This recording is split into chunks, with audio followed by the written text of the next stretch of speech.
wegomba tomanya abasajja abatudde ku saddaaka z'abantu onootera n'okutandika kusaddaakira mu kamera chicken n'osaddaaka obwana bw'abendi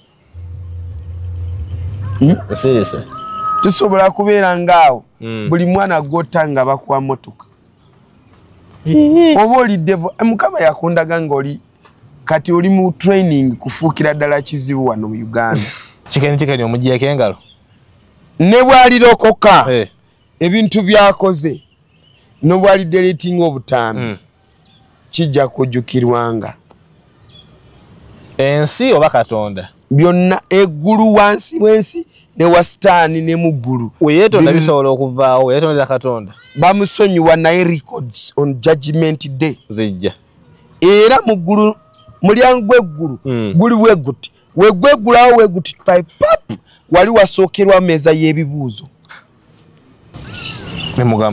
ne mugamba mukama yandaga Brian White nali ku lusozi nga balina ekyoto ky'aba Brotherhood yakulembera Brotherhood mu Uganda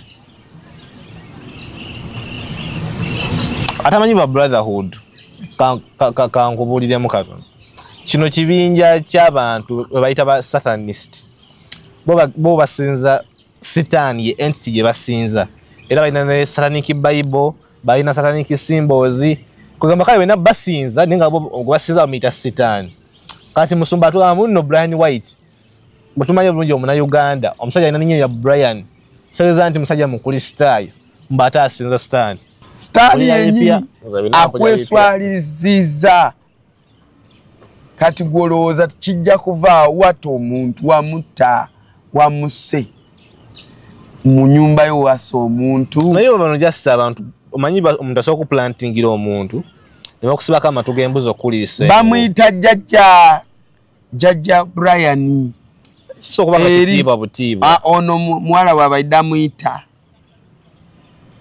osibyakwobwa n'amalala g'ekivubuka Justin girlfriend we ate mukyala yavudde mukyala Brian White yabadde annyonnyola n'agamba abantu namubimugana bino ebintu nabimugamba nabino nabimugana naye ye nabiteekawo Brian White temukyali mmere muli abantu mulina na kilabu zammwe bwe muliira ennyama z'abantu Export TV to the world.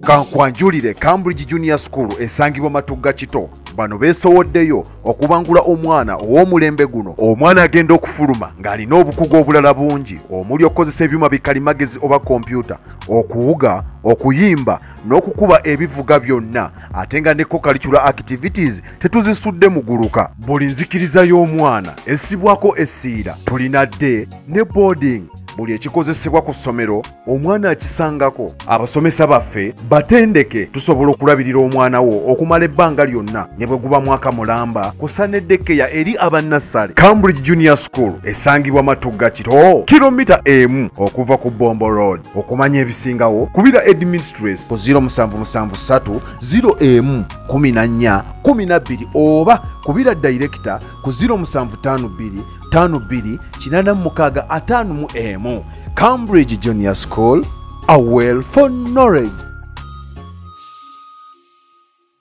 Basabo ne banyabo mbaniriza nnyo ku mukutu gwaffe guno Expo TV.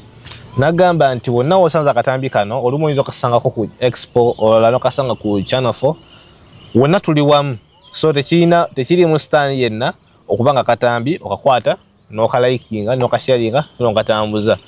Abatubuuza omwana soda waali tuli naye nnyo lwakuba nti munnaye yagenda kutu extendinga he went to extend us alisaidize obuyikwe naye nga anytime from now ajja kuba akomawo ate nga twabategeeza nti yafunamu obuzibu tata waffe n'abeera nga afunamu ngeri y'akabenje naye nga byonna tusabe bijja kuba nga bitereera abaagala okuba nga mumukwasizaako munnaye emusobola okubeera nga mumufuna nga muyita muffe tujja kuba nga tumutuusaako obubaka oba n'okumukubira direct cause musobola okuba nga mumufuna ne mubaako ekigambo ekigumya kye muba nga mumugamba naye olunaku lwa leero tulina Cambridge Junior School balinaffe nnyo bagamba nti mbawa abaana babasomese ku mutendera gwa primary ne nursery. Omwana agenda okuva mu ssomero ng'asobola okukola ebintu bingi nnyo nga takoma bukomye kubeera ng'amanyi kuwandiika na kusoma ne kikomaawo. Nedda, omwana abeere ng'amanyi okusamba kapiira, omwana abeere ng'amanyi okukola ku migaati, omwana amanyi okuwuga, omwana amanyi okuba ebivuga.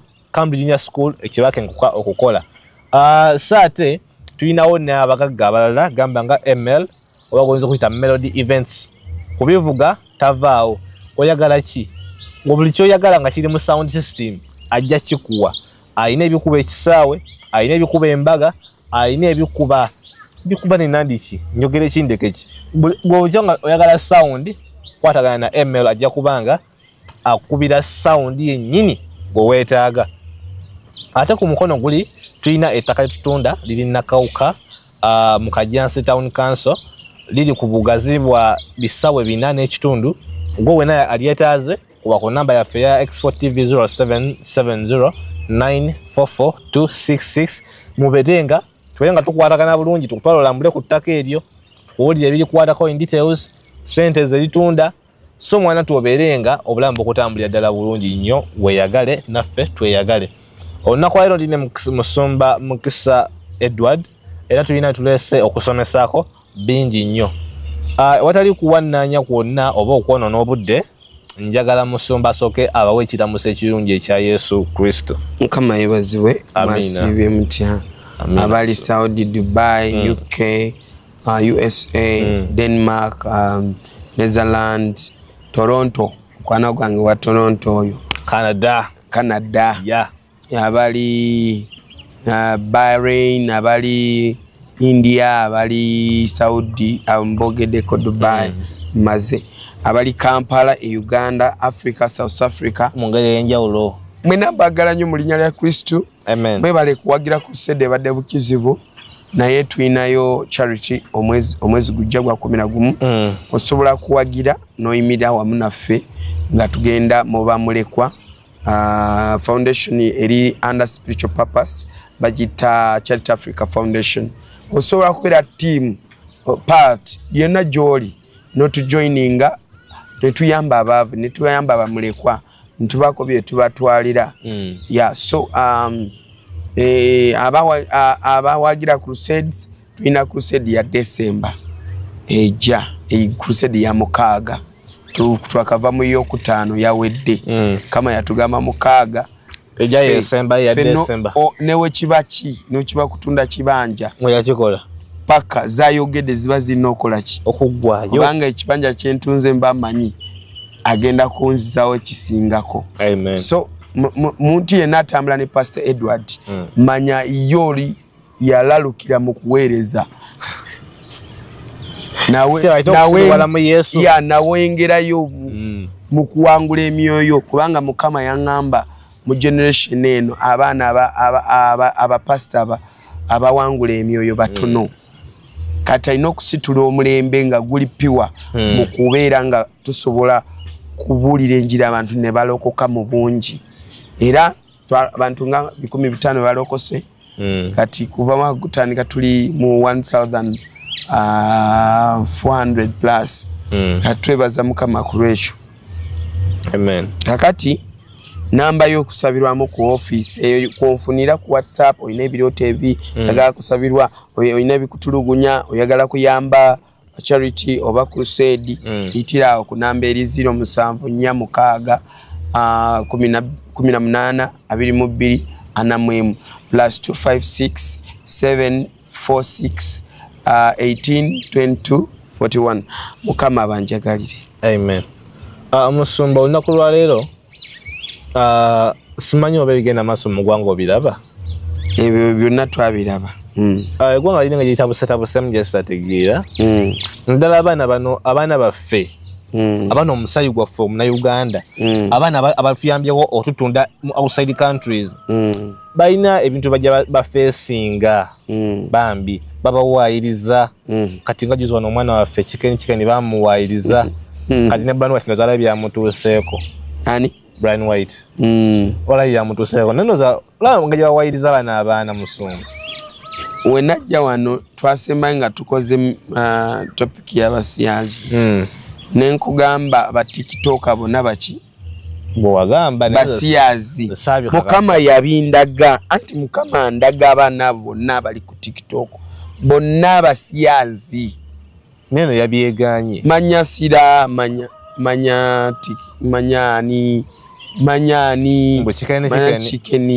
chikeni anti eita chikeni kubanga bamulya yenkoko kitegeera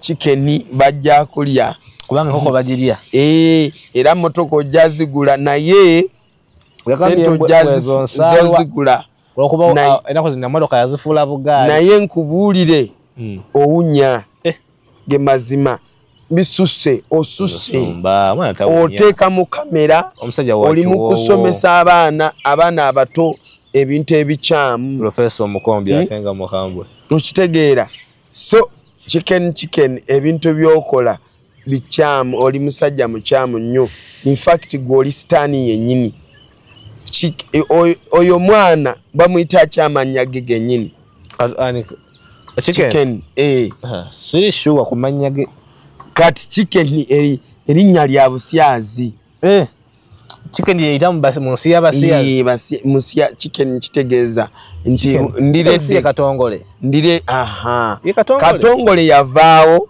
kati wano waliwo chicken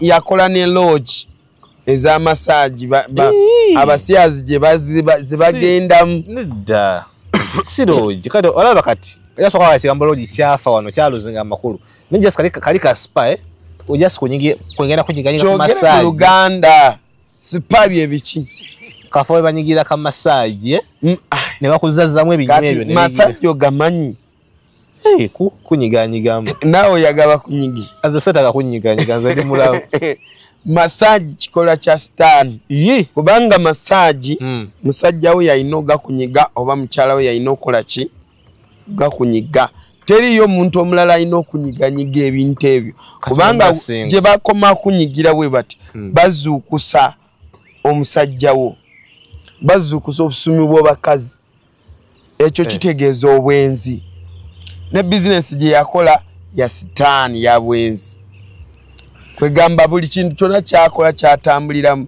temulimu yadde n'akalungi buli kyonna kyakola bw'aba muka omusajja ng'akola masaji waliwo kye tuyita happy ending ati happy ending kyeki oli asasula oli namumaliriza ng'akoze eki yes omanyi tuli bapasita tuli mulembe mukyamu okumaliriza nga nsanyusa kati gwe ate katuga obuzibu obujjawa oba okoze obwenzi nedda happy ending nze mukyemmanyi nti ngenda kuwa sente onyige masaji paka wenebakamu otulo oba netunziba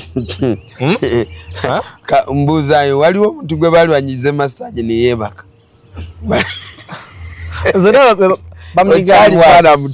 okyali mwana muto tolina bimanya wali ogenzeko masaji ate nga nkimayoki masaji badde abantu abakuliridde emyaka nedda oba bana bakola emirimu gy'obaka bodde bano kati nga wamala okugenda n'asitulamu bagenda nga bamunyiganyinga ku binywa nga biddamu ogenaawe nzijja nnyo okumulaba nkyakonkona chicken oyo chicken toyina kyoli ebyobugagga by'oluyirira mu kulya bisyaga n'ebintu by'okonectinga bintu kwononeka okwonona ensi toyina byogenda kufunamu n'omwana we tagenda obugagga bw'omubi bayibuli egamba mu Proverbs kyogamba taazaale sisuubira olitulimbalimba toyo maamawo kumbe girlfriend wo besinga emyaka ebiri obeera otulimbalimba maama wakuteekamu sente maamawo otulimbalimba chicken nze ndi wano kutereeza era abantu bagamba waliwo pastor waliwo omukwano gwa yankobira taata ompisizaamu egaali akimanyi nti nze mpisaamu abantu egaali kubanga nze ndi wano kibaluma egundi gye yakwatamu iye n'olugalo lwe yakwasa lwali lulwe naye talaba lwaki abantu kati lwaki wabireeta mu kamera Tola anti ovudde kuva ku musiru oli mawube. Ebintu bya mu kisenge lwaki obireta mu kamera? Lwaki weyambulira mu kamera? Emizimu gimu gyakuvuma buvumi. Kati kubanga nagigobera wano sifune chance mutuukako. Naye wakiri wanawuliriza. Obunabbi bukambwe. Chicken ogenda mu kuzikirira, oli mu kufa, oli mu kugwako. Era Mukama andaga emyaka gy'osigaza ekyo mitono endagano gye wakola ne Sitaani. Onootera kufa. Kati lwaki ogenda mu kuzikirira nga Katonda wali akwagala? Lwaki tolokoka? Lokoka osobola kuwulira enjiri n'owinninga emyoyo. Nodda ku side nnungi eya Katonda, nova ku side ya Sitaani. Naye kati oli mu kutulaga okolera Sitaani, sina kumukolera, kati yakutuulamu. Ndowooza osula naye. Nsumba togenza wala. Buli enkya n'okeera ne muteesa kati tufulumye ka kisyaga nga bakuyise manju. Can you imagine? Yagambye si kati gwokyali muntu nedda abo bali bana bali just mikwano gye. Yegwe era mikwano gye mbulira gwoyita naye nkubulire ki? Yabasinkana Kenya, tayaddanga mu kubasinkana. Gomanyi oba Dubai, oba Kenya, oba wa. Musumba olumi wumvi yadala kugomba. Nze saagala abaana kwonooneka. Ate obwononefu n'obuteeka mu kamera. Wakiri sigala mu byokwetunda mu bakyala. Yetunda ina spa. Ye business yetunda yagamba yetunda era bamugula. Kati wavudde mu kwetunda mu bakyala bakulu basuga mami. Kati ozze mu kwetunda mu basyazi. Yagamba nga tolina gumu kitundu. Kati ogenda tani otambula pampa. Nga tolina gumu kitundu. Omutwalo. Gumufala gumu n'ekitundu. Mutakwata kemanyi. Musiru. Oba guyina ng'ojayo olulimi. Bya kisiru Mukama akwetaaga. Yesu akwetaaga chicken. Lokoka ko. Lokoka. Emitima abantu basesemya. Abyokola byo posting ebintu biwunyira nsi. Biwunyira gwanga. Ye lulimi yao nagira. Nawe wabirabi. N'amaaso ne gannuma. Bible egamba nti omwana w'okubula asigala waki? Wakubula. Naye ate nze nsobola agamba nti omwana w'okubula asobola kulaba ekitangaala n'akola ki? N'avaayo. Chicken kyasobola kuva mu kitangaala n'ova mu bintu by'olimu mu kizikiza ekizikiza. Gw'olimu oweegomba nnyo abagagga, weegomba tomanya abasajja abatudde ku saddaaka z'abantu. Onootera n'okutandika kusaddaakira mu kamera Chicken. N'osaddaaka obwana bw'abendi. Tusobola kubeera ngaawo buli mwana gw'otta nga bakuwa motoka. Oba oli devo Mukama yakundaga ng'oli kati oli mu training kufuukira ddala kizibu wano mu Uganda. Oba ne bamuzaala bukizibu.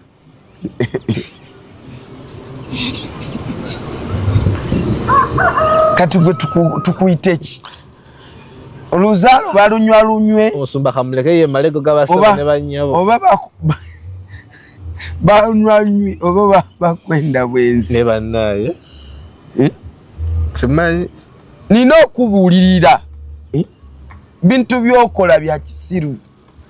Nti oyagala bugagga. Obugagga bwa mangu bugenda mangu. Ize come ize go. Nti obunaagandira nga naye era agenze. Naye ng'akoze eki? Nga naye obulamu bwe buweddeyo.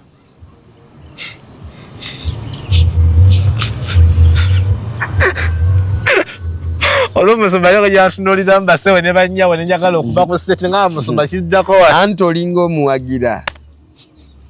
Olinga owagira nkoko zammwe ezo. Edda nkoko simuwagira. Naye just ndowooza yagenda okubalamu nga emyaka gy'alina ku nsi. Wowe natuukira okugenda nga naye ajja kuba maze okulyako byalyako. Ensi eno tosobola girya n'ogimalayo. Ekyo kituufu eri awakana. Ensi eno gy'olaba eno erimu ebintu bingi. kubanga ne waggulu wetutambula wansi waayo waliyo gold Katonda yagikweka omanyi lwaki yagikweka kubanga yakimanya nti bw'ateeka gold wabweru wano buli omu n'alonda tujja kwetta tujja anti nze nja kulonda gold gwe tolonze ojja onfumita oginzijjeko nfe nina kati era abantu bettira obugagga okitegeera kaakati oyo chicken beba ba evil man bowulira mu Bible baliwo okodda before chicken bo baliwo kukola ebintu ebiri wicked olinayo ku example banji naye lwakuba katusome mu Zabuli 14 emwegamba bwe basala chicken jaina okusoma yeno deliver me O Lord from the evil man abatambuza obutambi buno nsaba kano mukasale chicken mukamuweereze kamukatambuza kamutuukeko musomba tande deliver me deliver kitegeeza ki nzijulula oba ntaasa oba nsumulula nsumulula ai mukama kuva kubeera omusajja omubi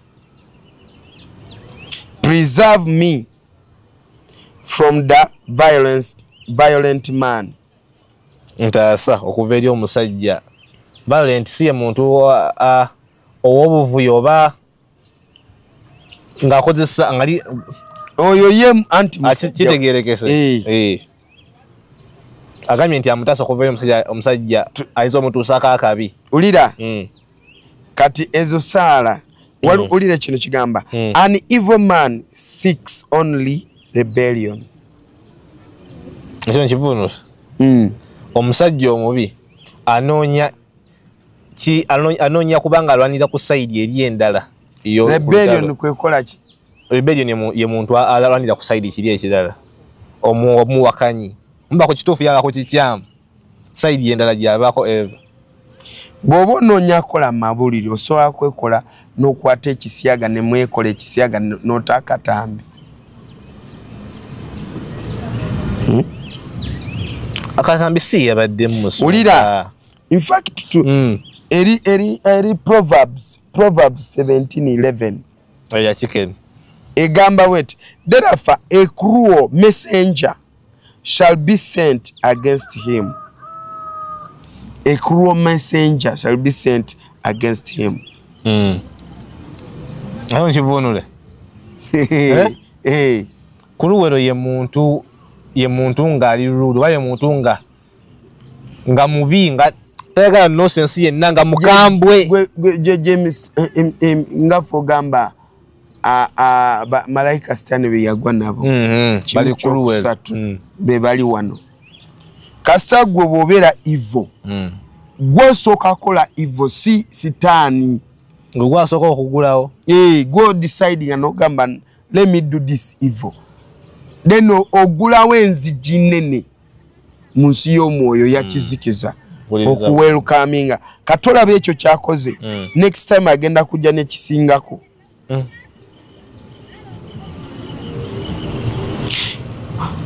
in a transgression of an evil man therefore is a snare of death, but the righteous does sing and rejoice.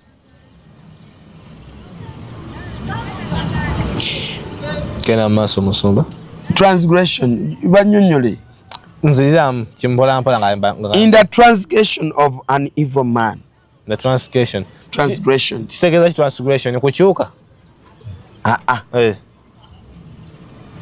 oba tulisome mu Luganda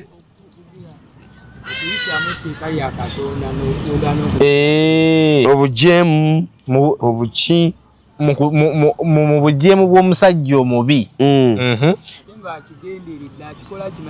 akikola kigenderedde. There is a snare of death. Waliwo snare mpozi tumanyi kano kasnare akagoma oba ozinira kagoma k'okufa kali tukivunule wetutyo buli wokkiriza okubanga ojemera ebyo bya Katonda oba olikagoma kakufanga kokola ki otemera dansi ng'ofuuse evil man otambulira ku ntolizaako then goli musajja mubi but the righteous naye omutuukirivu those sing and rejoice ye ayimba n'asanyukira ddala nga gwe oli mu kagoma kaki kakufa kozinirako eyo badde Proverbs 29:6 lastly Matthew 12:35 egamba a good man omusajja omulungi out of good treasure mu bigaga birungi of the heart bringeth forth good things ebigaga birungi ebiri mu mutima ebiva mu mutima nsabonzirire mu a good man omusajja omulungi out of good treasure okuva mu bigaga ebirungi of the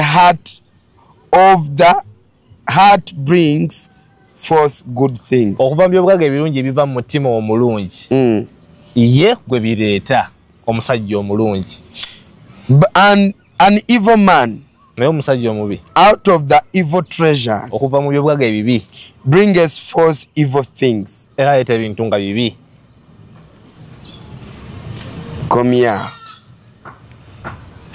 kikeni omugyeko engalo ne bwalirokoka ebintu byakoze ne bwalideletinga obutambi kijja kujjukirwanga ensi oba Katonda byonna eggulu wansi w'ensi ne wasitaani ne mu ggulu weyeetonda bisobola okuvaawo weyeetondera Katonda bamusonyiwa naye records on judgment day zijja era mu ggulu mulyango gw'eggulu guli bweguti wegwegulawo weguti pap wali wasookerwa mmeeza y'ebibuuzo osokera wali ku kasitofa nga wenenya ebibi byokoze ne bagula pap wali waliwo malayika alina ebibuuzo byo olina osooka biddamu bw'ovaawo n'ogenda waliwo abagenderawo direct on judgment table okitegeera eggulu liri perfect bino bye mugamba on judgment day Katonda Yesu bwe yagamba o judgment day egenda kujajinga ensi namba that day buli muntu alibeera judged according to what you did okusinzira ku byokoze wano ku nsi kati notunulira Brian White manya ye Brian White manya black when they say Brian Black oba Brian Darkness oba Evil Brian kati white color ojononyi waso omuntu yamuse bagambye yabadde accident taata w'omuwala agamba Brian White yabayita we yabayita namuyingiza mu nyumba we yamuyingiza ngayingiza ni omuwala oba taata w'omwana bajja ne maama we namwambuza engoye taata bwe yamala mwambala mwamuza omuwala n'afumba amazzi mu pako n'agatwala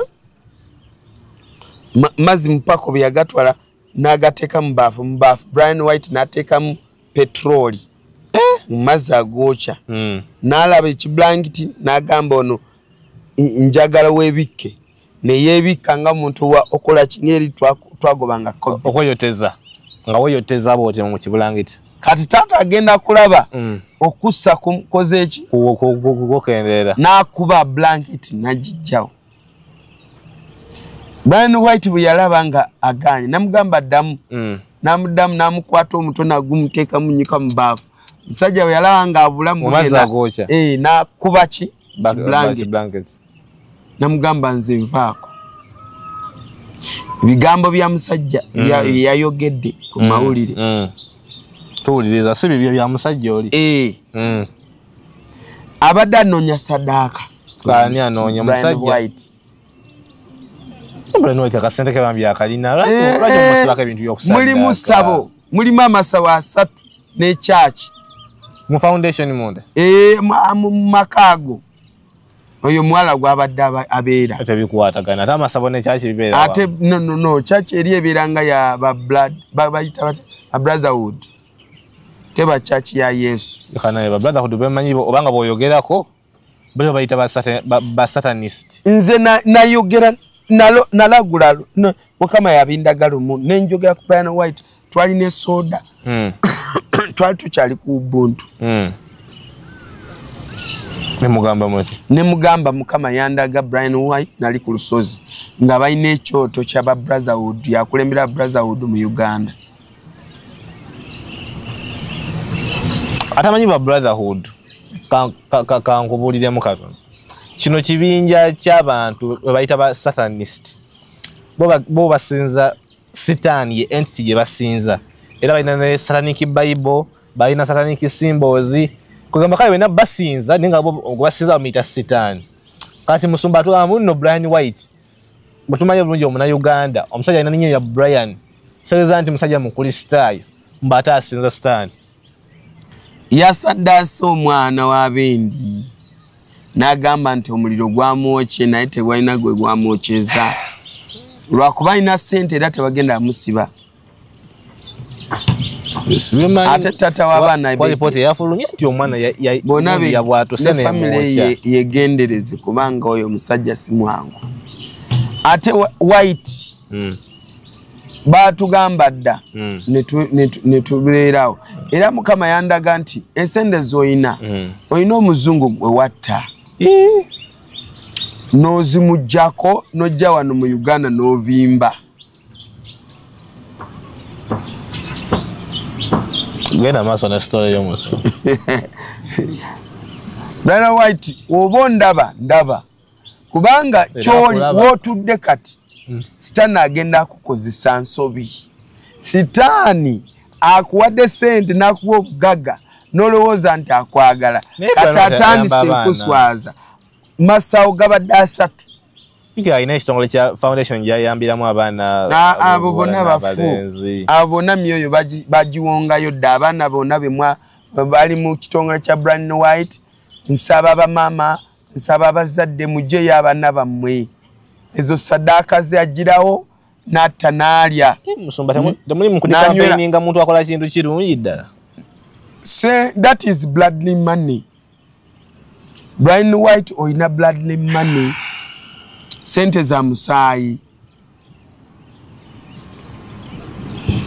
bagambe nze sina kyenyateekayo ku Brian White Brian Black Brian Stan ne bannaye toddamu kweyita Brian tokyali okati oli Brian Blood sebo omusaayi twagulabye kamera zaako ate Katonda yakuleka n'onyumirwa ate ye Stan musiru akunyumi akuwasene n'ogaggawala naye lwali kujjayo obuziinaabo kati no Katonda tulaga wakata abantu nga 10+ okukuuma obugagga bwo naye kati ku bino Katonda akuvuddemu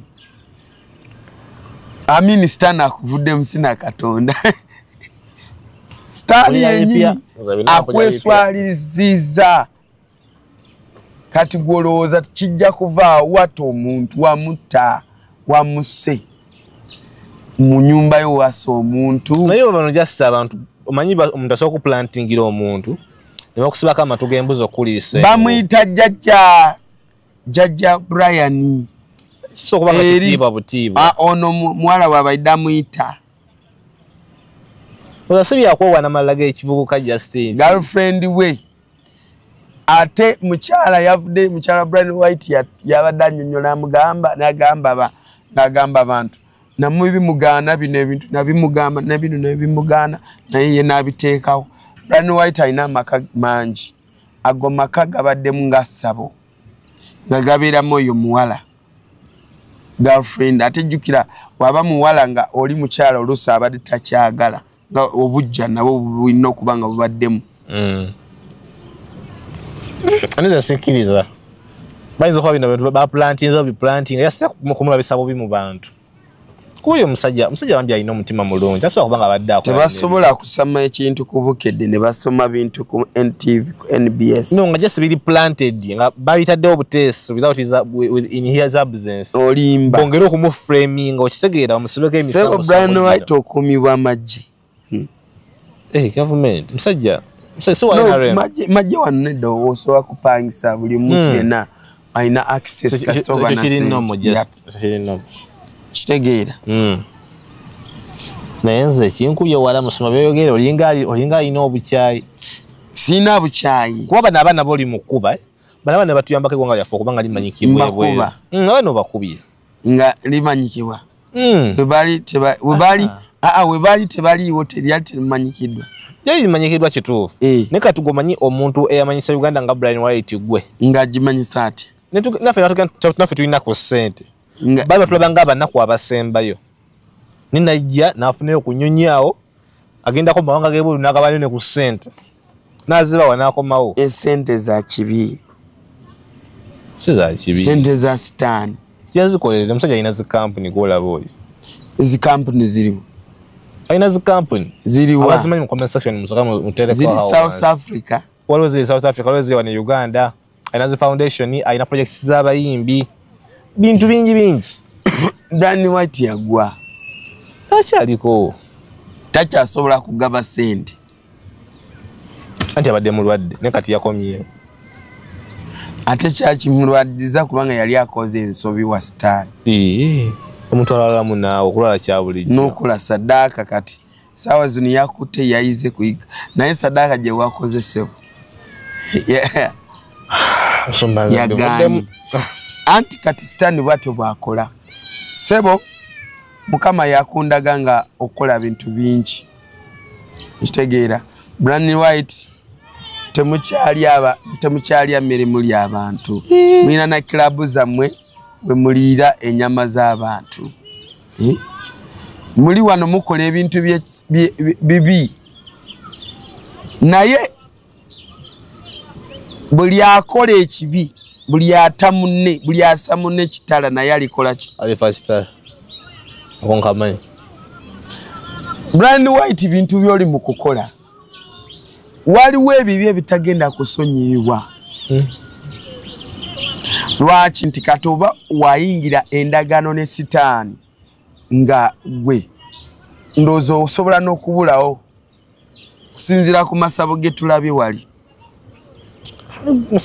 agamu gali mu red agamu gali mu white agamu gali mu ebyoto twalabye ssebo n'endiga z'osaddaaka zibeerawo ng'ozisibye olaba basooka nga tebataddewo biteeke nga tamanyi nze mulinamu okukkiriza mulimu irizi they can plant something makako nga tamanyi mulimu mayembe ndowooza ebintu byakontanye tomanyi kubeera musamize tosobola kubeera n'obeera ne brotherhood n'obeera n'amayembe n'obeera ne gundi ndowooza byerwanye nebikuswaza ndowooza byekubye maliriza n'abantu manyi nabyo byennyini birina obujja amayembe galina obujja ate nga mpulisa okuba n'amayembe ne brotherhood gira ate brotherhood manyi ye mukama wabwe bali brotherhood line eri yennyini eva ku ntobo ya sitaani nga boolaba aba Illuminati ye brotherhood line bo ate abo buli mwezi basaddaaka obwana obuto n'abawala embeerera kati singa tubala abantu bewakatta baaba ono ye lwakuba sitaani yayagadde akuswazi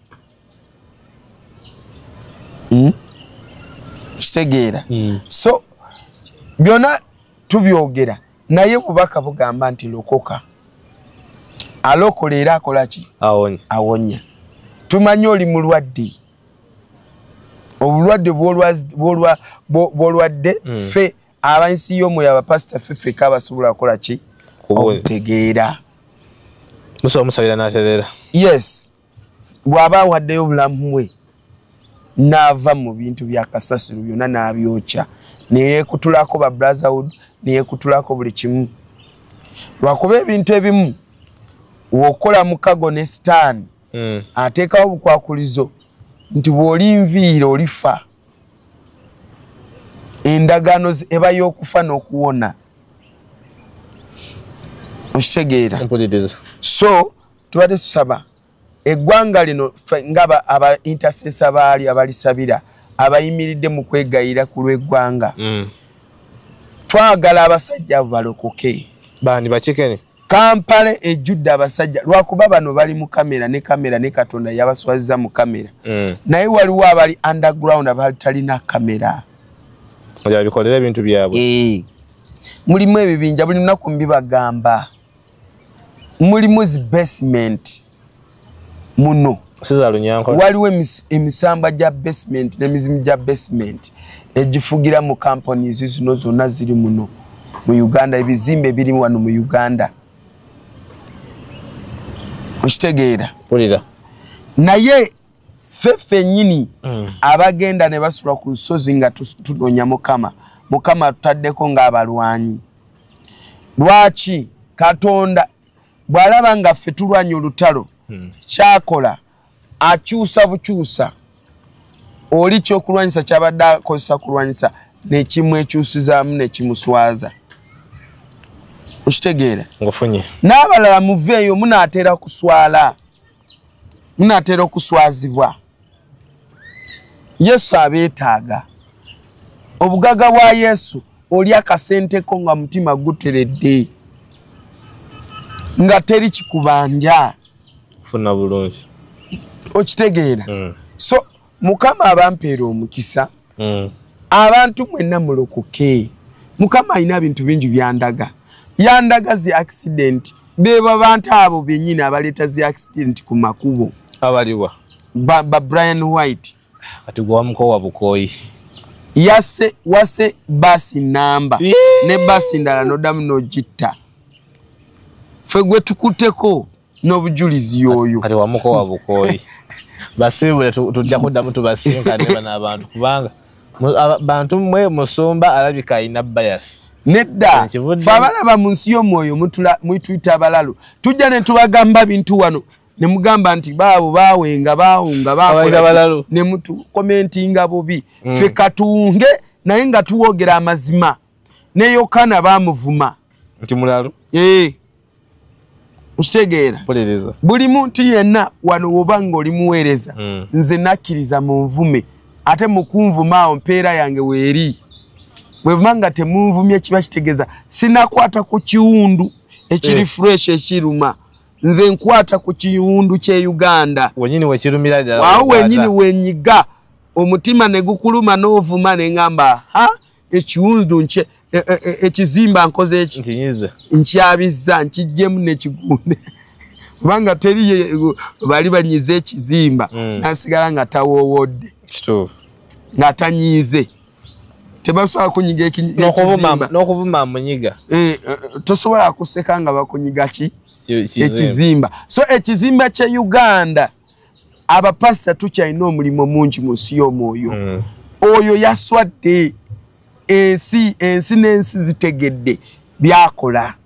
Okitegeera abantu obadde ose abantu botta leero ennaku z'omubbi zibameka ana ne weegulirira mu gavumenti tukimanyi olina ssente ojja kugula obibuzeebuze ne family ogiweeko ssente naye era kyekimu sitaani amaze kuswaza badduka ewa sitaani odde wa Katonda.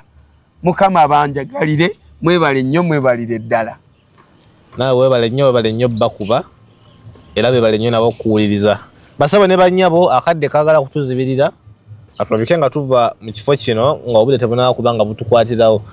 Nkwebaza nnyo gwatambuza akatambi akomenting okola kyamaanyi nnyo ate atana subscribinga kikole tubeerenga omukutu twongere okugugumiza. Tusinkane mu story endala ezizimba ezisanyusa bino ojja kubisanga wano ku Export TV. Bye bye. Export TV to the world.